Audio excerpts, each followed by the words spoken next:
Hello everyone दोस्तों, आज की वीडियो में बात करेंगे भैया साइंस जीके की। दोस्तों ये वीडियो रेलवे के सभी एग्जाम के लिए काफ़ी ज़्यादा हेल्पफुल होने वाली है, फिर चाहे वो एएलपी का एग्जाम हो, टेक्नीशियन का हो, एनटीपीसी का हो, आरपीएफ का हो या फिर ग्रुप डी का हो, क्योंकि इस वीडियो में उन क्वेश्चंस का संग्रह किया गया है जो क्वेश्चंस रेलवे में बार बार पूछे गए हैं। रिपीटेड और सिलेक्टेड क्वेश्चंस का संग्रह इस वीडियो में किया गया है, तो वीडियो को लास्ट तक जरूर देख लेना।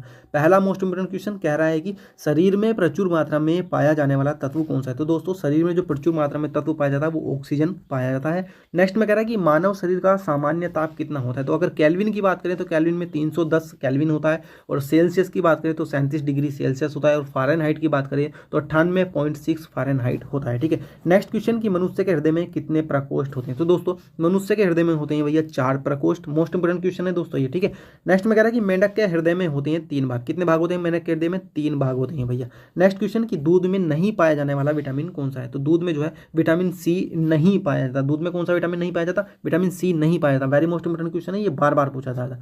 नेक्स्ट में कह रहा है कि मूत्र का रंग जो पीला होता है किसके कारण होता है। तो यूरोक्रोम के कारण जो है मूत्र का रंग कैसा होता है? पीला होता है। ठीक है, नेक्स्ट क्वेश्चन देखते हैं। कह रहा है कि नेक्स्ट में कह रहा है कि मनुष्य में मेरुदंड से कितनी जोड़ी तंत्रिका निकलती है। तो दोस्तों मनुष्य के मेरुदंड से जो है 31 जोड़ी तंत्रिकाएं निकलती हैं। नेक्स्ट में कह रहा है कि गुणसूत्र का निर्माण जो होता है वो किस पदार्थ से होता है। तो क्रोमेटिन नामक पदार्थ से जो है, कौन से पदार्थ से? क्रोमेटिन नामक पदार्थ से गुणसूत्र का निर्माण होता है। नेक्स्ट में कह रहा है कि मनुष्य में क्रोमोसोम्स की जो संख्या होती है वो कितनी होती है भैया। तो मनुष्य में जो क्रोमोसोम्स की संख्या होती है वो होती है 46, यानी कि 23 जोड़ी। ठीक है, नेक्स्ट में कह रहा है कि जीवन की सबसे छोटी रचनात्मक एवं कार्यात्मक इकाई कौन सी है। तो जीवन की सबसे छोटी रचनात्मक कार्यात्मक इकाई कोशिका। दोस्तों वेरी मोस्ट इंपोर्टेंट क्वेश्चन है, बार बार पूछा जाता है। नेक्स्ट में कह रहा है कि सबसे छोटी जीवित कोशिका कौन सी है। तो सबसे छोटी जीवित कोशिका जो है माइकोप्लाज्मा है। क्या है सबसे छोटी जीवित कोशिका? माइकोप्लाज्मा। दोस्तों सारे क्वेश्चन जो है इसी तरीके के हैं, वन लाइनर हैं, रिपीटेड हैं, और सिलेक्टेड क्वेश्चन का संग्रह इस वीडियो में किया गया है। वीडियो ये रेलवे के आने वाले सभी एग्जाम के लिए काफी ज्यादा हेल्पफुल होने वाली है।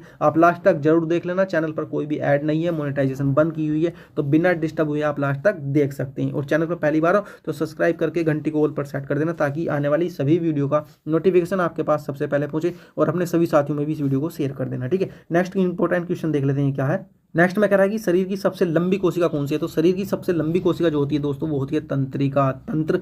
नेक्स्ट में कह रहा है कि तंत्रिका तंत्र की रचनात्मक और क्रियात्मक इकाई क्या है। तो यहाँ पर तंत्रिका तंत्र की बात कर रहे हैं, तो तंत्रिका तंत्र की जो रचनात्मक क्रियात्मक इकाई है वह है दोस्तों neuron. Very most important question है, लगभग सभी एग्जाम में पूछा जाता है। नेक्स्ट में कह रहा है कि कोशिका का अनुवांशिक पदार्थ क्या है। तो कोशिका का जो अनुवांशिक पदार्थ है वो है डीएनए। क्या है? डीएनए। ठीक है, नेक्स्ट में कह रहा है कि कोशिका का अध्ययन जो कहलाता है वो क्या कहलाता है। तो दोस्तों कोशिका का अध्ययन जो है साइटोलॉजी कहलाता है। क्या कहलाता है? साइटोलॉजी कोशिका का अध्ययन कहलाता है।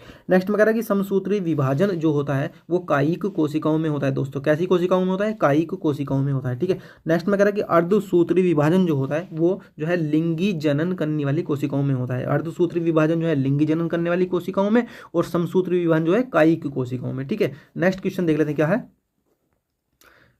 नेक्स्ट में कह रहा है कि दूध से क्रीम निकालने पर दूध का घनत्व कैसा हो जाएगा। दोस्तों तो दूध का घनत्व जो है बढ़ जाएगा। दूध से जब क्रीम निकाली जाएगी तो दूध का घनत्व क्या हो जाएगा? बढ़ जाएगा। और इंद्रधनुष का निर्माण किन किन क्रियाओं के द्वारा होता है। तो वेरी मोस्ट इंपोर्टेंट क्वेश्चन है, एवरीग्रीन, लगभग सभी एग्जाम में पूछा जाता है। तो इंद्रधनुष का जो निर्माण होता है वो जो है प्रकाश के पूर्णांतरिक परावर्तन के कारण, और अपवर्तन के कारण, और वंड विक्षेपण के कारण होता है। तो 3 क्रियाएं होती हैं। ठीक है, नेक्स्ट में कह रहा है कि इंद्रधनुष के बीच में कौन सा रंग होता है। तो दोस्तों इंद्रधनुष के बीच में जो होता है वो हरा रंग होता है। वेरी मोस्ट इंपोर्टेंट क्वेश्चन है ये। ठीक है, नेक्स्ट में कह रहा है कि प्रकाश का रंग जो है निश्चित होता है, किस पर निश्चित होता है। तो तरंग दैर्ध्य द्वारा जो है प्रकाश का रंग निश्चित होता है। ठीक है, नेक्स्ट में कह रहा है कि भेदन क्षमता जो सर्वाधिक होती है वो किसकी होती है। दोस्तों तो भेदन क्षमता जो सर्वाधिक होती है वो होती है गामा किरणों की। किसकी होती है? गामा किरणों की। ठीक है, नेक्स्ट क्वेश्चन कह रहा है कि प्रकाश की चाल जो सर्वाधिक होती है वो किस में होती है। तो प्रकाश की चाल जो सर्वाधिक होती है वो निर्वात में होती है। दोस्तों किस में होती है? निर्वात में प्रकाश की चाल सर्वाधिक होती है। ठीक है, नेक्स्ट क्वेश्चन देख लेते हैं क्या है।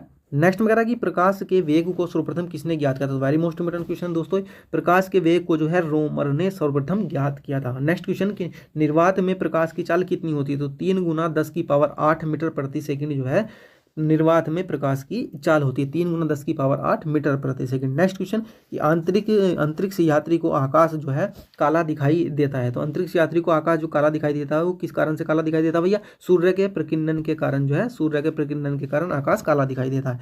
नेक्स्ट में कह रहा है कि समुद्र का नीला दिखाई देना क्या कारण है। तो समुद्र जो नीला दिखाई देता है प्रकाश के प्रकीर्णन के कारण जो है समुद्र जो है नीला दिखाई देता है। नेक्स्ट क्वेश्चन कि तारे टिमटिमाते हैं। तो प्रकाश के अपवर्तन के कारण जो है तारे टिमटिमाते हैं। नेक्स्ट क्वेश्चन देख लेते हैं क्या है।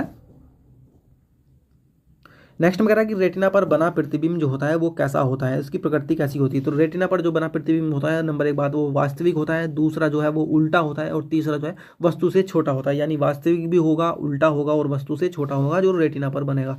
नेक्स्ट में कह रहा है कि समतल दर्पण में बना प्रतिबिंब कैसा होता है। वेरी मोस्ट इंपोर्टेंट क्वेश्चन है ये भी। तो समतल दर्पण में बना प्रतिबिंब काल्पनिक होगा, वस्तु के बराबर होगा और सीधा होगा। ठीक है। नेक्स्ट में कह रहा है कि दो समांतर दर्पण के बीच में रखी वस्तु का जो प्रतिबिंब होगा वो कौन कैसा होगा। तो प्रतिबिंब जो है अनंत होगा, मतलब दो समांतर दर्पणों के बीच में अगर कोई वस्तु रखी है तो अनंत प्रतिबिंब बनेंगे, मतलब वो गिने नहीं जा सकते। ठीक है। नेक्स्ट में कह रहा है कि हवा का बुलबुला जल में या पानी में किस तरह का व्यवहार करता है। तो अवतल लेंस की भांति जो है हवा का बुलबुला पानी में व्यवहार करता है। नेक्स्ट क्वेश्चन देख लेते हैं क्या है। तो भाई नेक्स्ट में कह रहा है कि हीटर का तार जो बना हुआ होता है किस धातु का, किस पदार्थ का बना हुआ होता है। तो हीटर का जो तार बना हुआ होता है नाइक्रोम का बना हुआ होता है हीटर का। ठीक है। नेक्स्ट में कह रहा है कि बल्ब का फिलामेंट जो बना हुआ होता है वो किसका बना होता है। तो बल्ब का फिलामेंट जो है टंगिस्टन का बना हुआ होता है। ठीक है। नेक्स्ट क्वेश्चन कि बल्ब में भरी जाने वाली गैस कौन सी है। तो वेरी मोस्ट इंपोर्टेंट क्वेश्चन है, बल्ब में जो है नाइट्रोजन गैस भरी जाती है। ठीक है। नेक्स्ट में कह रहा है कि फोटोग्राफी में उपयोगी तत्व कौन सा है। तो फोटोग्राफी में जो उपयोगी तत्व है वो है सिल्वर ब्रोमाइड। ठीक है, अच्छे से याद कर लेना, सिल्वर ब्रोमाइड जो है फोटोग्राफी में उपयोगी तत्व है। नेक्स्ट में कह रहा है कि विद्युत फ्यूज जो मिश्रण होता है वो किसका होता है। तो तांबा, टीन और शीशे का मिश्रण होता है, तांबा, टीन और शीशे का मिश्रण होता है विद्युत फ्यूज।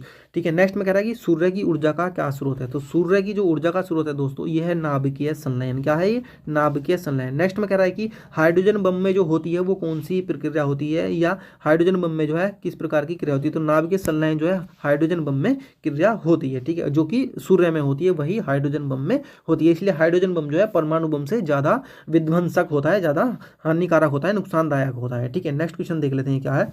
नेक्स्ट में कह रहा है कि ट्यूबलाइट में भरी जाने वाली गैस या ट्यूबलाइट में जो भरी जाती है वो क्या भरी जाती है। तो एक तो पारे की वाष्प ट्यूबलाइट में होती है और आर्गन गैस होती है। ठीक है। नेक्स्ट क्वेश्चन की तेल दीप की बत्ती जो है तेल ऊपर उठता रहता है, क्या कारण है। तो केशिकत्व क्रिया के कारण जो है तेल दीप की जो बत्ती होती है उसमें ऊपर उठता रहता है। ठीक है। नेक्स्ट में कह रहा है कि फोटोग्राफी में कौन सा अम्ल प्रयोग में लाया जाता है। तो दोस्तों ऑक्सैलिक एसिड या ऑक्सैलिक अम्ल जो है फोटोग्राफी में प्रयोग में लाया जाता है। नेक्स्ट में कह रहा है कि रॉकेट की गति आधारित है, या रॉकेट जो है किसके सिद्धांत पर कार्य करता है। तो संवेग संरक्षण के सिद्धांत पर जो है रॉकेट कार्य करता है। ठीक है। नेक्स्ट में कह रहा है कि मानव नेत्र जो कार्य करता है वो किसकी भांति कार्य करता है। तो उत्तल लेंस की भांति जो है मानव नेत्र, जहां मानव की आंखें कार्य करती है। नेक्स्ट क्वेश्चन देखते हैं क्या है। नेक्स्ट में कह रहा है कि डीएनए के क्रियात्मक खंड को क्या कहते हैं दोस्तों। तो डीएनए के क्रियात्मक खंड को जो है जीन कहा जाता है। नेक्स्ट में कह रहा है कि सर्वप्रथम प्रयोगशाला में जीन का संश्लेषण किया था। तो हरगोविंद खुराना ने जो है सर्वप्रथम प्रयोगशाला में जीन का संश्लेषण किया था। नेक्स्ट में कह रहा है कि बच्चों का लिंग निर्धारण जो होता है वो पिता के गुणसूत्र पर होता है, पिता के गुणसूत्र द्वारा बच्चों का लिंग निर्धारण होता है। नेक्स्ट में कह रहा है कि पैतृकता सिद्ध करने में जो सहायक है वो क्या है। तो डीएनए और फिंगर प्रिंटिंग जो है ये पैतृकता सिद्ध करने में सहायक है। नेक्स्ट क्वेश्चन कि इंसुलिन की खोज किसने की थी। तो बेंटिक एवं बेस्ट ने जो है इंसुलिन की खोज की थी दोस्तों। नेक्स्ट क्वेश्चन देख लेते हैं क्या है। नेक्स्ट में कह रहा है कि रक्त समूह की खोज जो है किसने की थी। तो रक्त समूह की खोज भैया जो है लैंडस्टीनर ने की थी। ठीक है। नेक्स्ट में कह रहा है कि आरएच फैक्टर जो संबंधित है किससे है। तो रक्त से संबंधित है आरएच फैक्टर। नेक्स्ट क्वेश्चन कि रक्त को शुद्ध जो करता है क्या करता है। तो वक यानी कि किडनी जो है रक्त को शुद्ध करने का काम करती है। नेक्स्ट में कह रहा है कि रक्तचाप नियंत्रित होता है। तो एड्रिनल ग्रंथि से जो है रक्तचाप नियंत्रित होता है। नेक्स्ट क्वेश्चन कह रहा है कि रक्त के शुद्धिकरण की प्रक्रिया क्या कहलाती है। तो डायलिसिस जो है रक्त के शुद्धिकरण की प्रक्रिया कहलाती है। नेक्स्ट में कह रहा है कि मूत्र का निर्माण जो होता है दोस्तों ये वक यानी किडनी में होता है। नेक्स्ट क्वेश्चन कि रक्त का पीएच मान कितना होता है। तो 7.4 जो है रक्त का पीएच मान होता है। दोस्तों रेलवे में साइंस के जो है 35 से 40 क्वेश्चन के बीच में पूछे जाते हैं। रेलवे के अलग अलग एग्जाम में साइंस का बहुत ज़्यादा महत्व है। तो 35 से 40 क्वेश्चन रेलवे के एग्जाम में पूछे जाते हैं। अगर साइंस आपकी बेहतरीन है, साइंस का पोर्शन आपका पक्का है, अच्छे से याद है, तो आपके सिलेक्शन होने के चांसेस बढ़ जाते हैं। दोस्तों हम साइंस के रिपीटेड और सिलेक्टेड क्वेश्चन की रोजाना इसी तरीके की क्लास लेकर के आते हैं। अगर आपको साइंस में अपना अच्छे से करना है तो हमारे चैनल को सब्सक्राइब कर लेना, और सब्सक्राइब करके घंटी को ऑल पर जरूर सेट करना। अपने सभी दोस्तों में भी इस वीडियो को शेयर कर देना। फिलहाल इस वीडियो में इतना ही, मिलते हैं नेक्स्ट वीडियो में।